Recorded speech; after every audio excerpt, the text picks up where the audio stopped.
অনেক অনেক দিন আগের কথা। মদিনার কাছে একটি ছোট্ট গ্রামে বাস করত ইউসুফ নামের একটি ছেলে। বয়স তার মাত্র 10 বছর। গোলগাল মুখ, বড় বড় চোখ আর সবসময় মুখে একটা মিষ্টি হাসি। গ্রামের সবাই তাকে ভালোবাসত। ইউসুফের বাবার নাম ছিল আব্দুল্লাহ।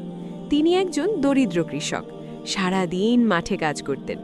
মা ফাতিমা বেগম ছিলেন খুব নেককার মহিলা, প্রতিদিন 5 ওয়াক্ত নামাজ পড়তেন এবং ইউসুফকেও ছোটবেলা থেকে দ্বীনের শিক্ষা দিতেন।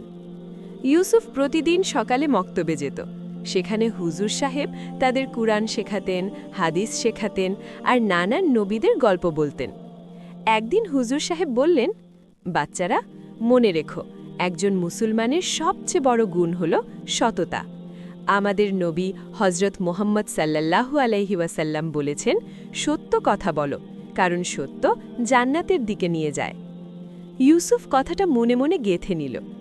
একদিন ইউসুফের মা তাকে বাজারে পাঠালেন, হাতে দিলেন কিছু টাকা আর বললেন, বাবা, বাজার থেকে একটু চাল, ডাল আর তেল নিয়ে এসো, বাকি টাকা ফিরিয়ে দিও। ইউসুফ খুশি মনে বাজারে গেল, সব কিনল। দোকানদার কাকু হিসেব করতে গিয়ে ভুলে বেশি ভাঙতে ফিরিয়ে দিলেন। ইউসুফ ঘরে ফিরে টাকা গুনতে গিয়ে দেখল মায়ের দেওয়া টাকার চেয়ে বেশি আছে। মনের ভেতরে একটু শয়তানি ভাব এলো, রেখে দিই না, কেউ জানবে না, এই টাকায় মিষ্টি কিনব। কিন্তু তখনই হুজুর সাহেবের কথা মনে পড়ল, সত্য জান্নাতের দিকে নিয়ে যায়। ইউসুফ সাথে সাথে আবার বাজারে ছুটল। দোকানদার কাকুকে বলল, কাকু, আপনি ভুলে আমাকে বেশি টাকা দিয়ে দিয়েছেন, এই নিন। দোকানদার কাকু অবাক হয়ে গেলেন, তারপর হাসি মুখে বললেন, বাহ, তুমি তো সত্যিকারের সৎ ছেলে, আল্লাহ তোমাকে বরকত দিন বাবা। ইউসুফ বাড়ি ফিরল, মনটা তার পাখির মতো হালকা লাগছিল। সে মাকে সব কথা বলল। মা তাকে বুকে জড়িয়ে ধরলেন, চোখে জল এলো তার। আল্লাহ তোমাকে সৎ বানিয়েছেন বাবা, এটাই আমার সবচেয়ে বড় সম্পদ।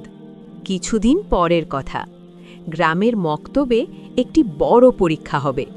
যে সবচেয়ে ভালো করবে সে পাবে একটি সুন্দর কুরআন শরীফ, সোনালি মলাটের। ইউসুফ খুব পড়াশোনা করল, কিন্তু পরীক্ষার আগের রাতে তার জ্বর এলো। সারা রাত ঘুমাতে পারল না। পরদিন পরীক্ষার হলে বসল সে। মাথা ঘুরছে, চোখ জ্বলছে, কিছু প্রশ্নের উত্তর মনে আসছিল না।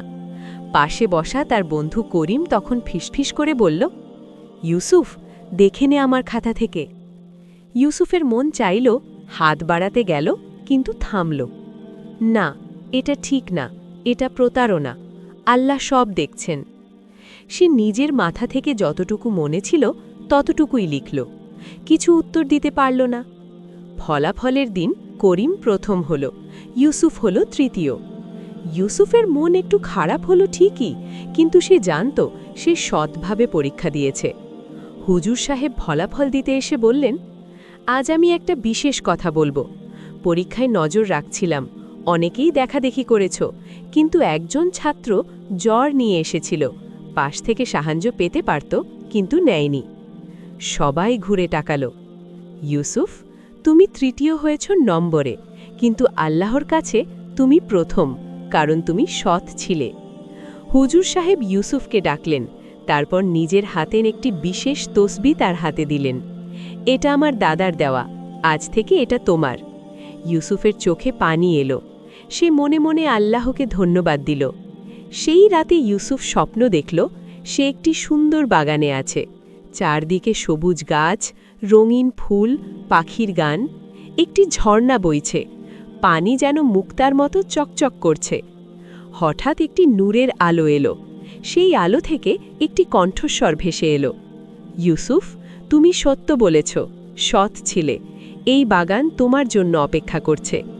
ইউসুফ ঘুম থেকে উঠল, মুখে হাসি, বুকে শান্তি। সে উঠে অজু করল, ফজরের নামাজ পড়ল, তারপর দোয়া করল, আল্লাহ, আমাকে সারা জীবন সৎ রেখো, সত্যের পথে রেখো। বছরের পর বছর কেটে গেল। ইউসুফ বড় হল। সে হল গ্রামের সবচেয়ে বিশ্বস্ত মানুষ। সবাই তার কাছে পরামর্শ নিতে আসত। ব্যবসায় সে কখনো ধোঁকা দিল না, কথায় কখনো মিথ্যা বলল না। মানুষ বলতো, ইউসুফ ভাই আছেন, চিন্তা নেই। আর ইউসুফ সবসময় মনে রাখত মায়ের সেই কথা, সততাই আমার সবচেয়ে বড় সম্পদ।